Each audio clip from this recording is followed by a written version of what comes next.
नमस्कार दोस्तों, Bharat selection wing Lakhperabagh Barabanki के ऑफिशियल चैनल पर आप सभी का स्वागत है। डिक्टेशन रामधारी गुप्ता, खंड 1, प्रतिलेखन संख्या 30 स्टार्ट होगा 5 सेकंड बाद।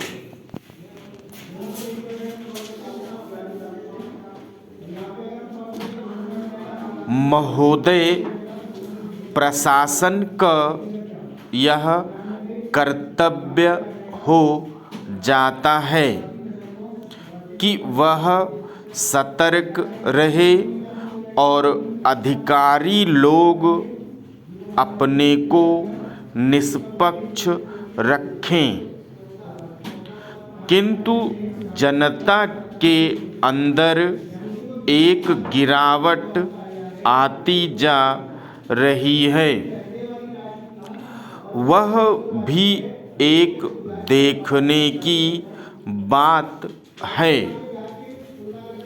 इसलिए मैं चाहता हूँ कि सरकार कोई ऐसा प्रयत्न करे जिससे कि भ्रष्टाचार को रोकने के लिए जो लोगों का नैतिक स्तर ऊंचा होना आवश्यक है,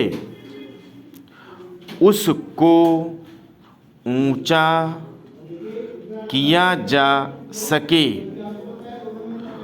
उसके लिए जो भी वह कर सकें करें। मुझे कहना तो बहुत कुछ था, लेकिन चूंकि मेरा समय समाप्त हो गया है, मैं अब और कुछ नहीं कहूँगा। महोदय, इसलिए मैं माननीय रक्षा मंत्री महोदय का ध्यान इतिहास की उस चेतावनी की ओर दिलाना चाहता हूँ कि हिमालय की चोटी पर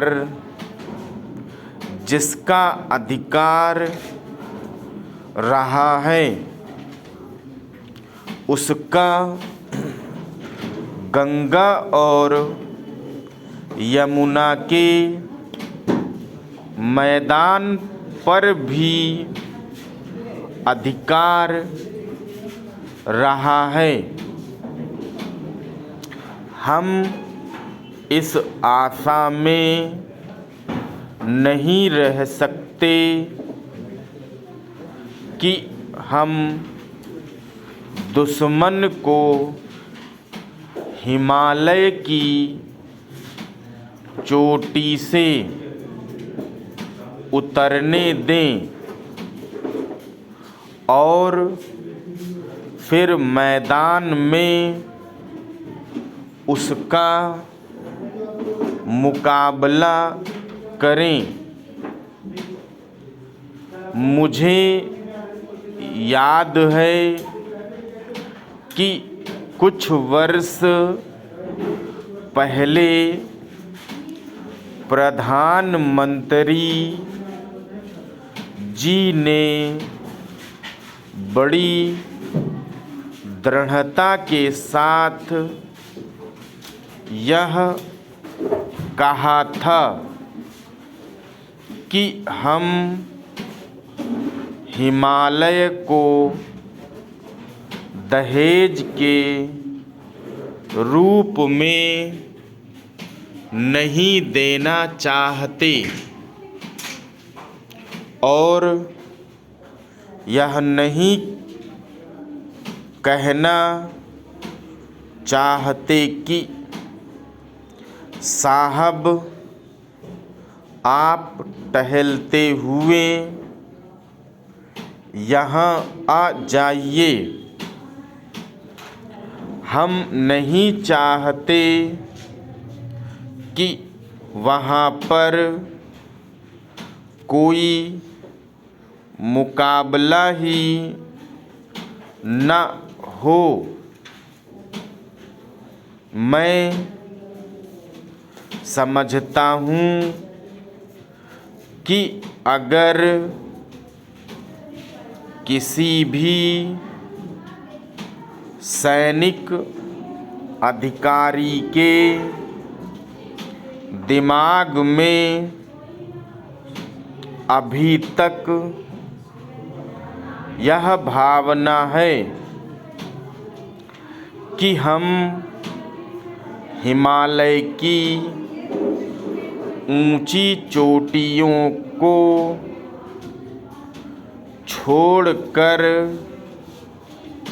नीचे मैदान में आकर युद्ध लड़ेंगे, तो उनको भ्रम में नहीं रहना चाहिए। यह एक घातक बात होगी, एक आत्मघाती नीति होगी। अगर एक बार चीन का हिमालय की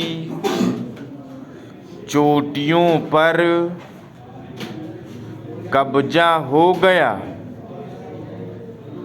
तो चाहे वह बाद में नीचे हम पर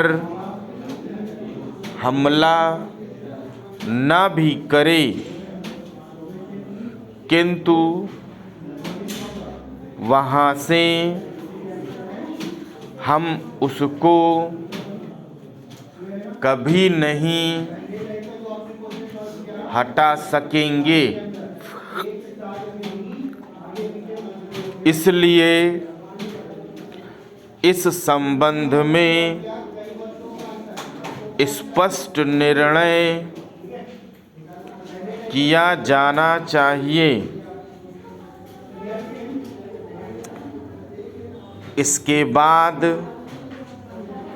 मैं मध्यवर्ती क्षेत्र के बारे में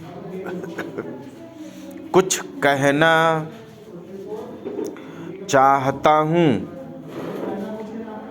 पिछली बार जब चीन ने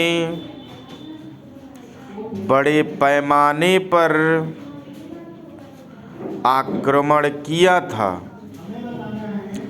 तो लद्दाख में और पूर्व में नेफा के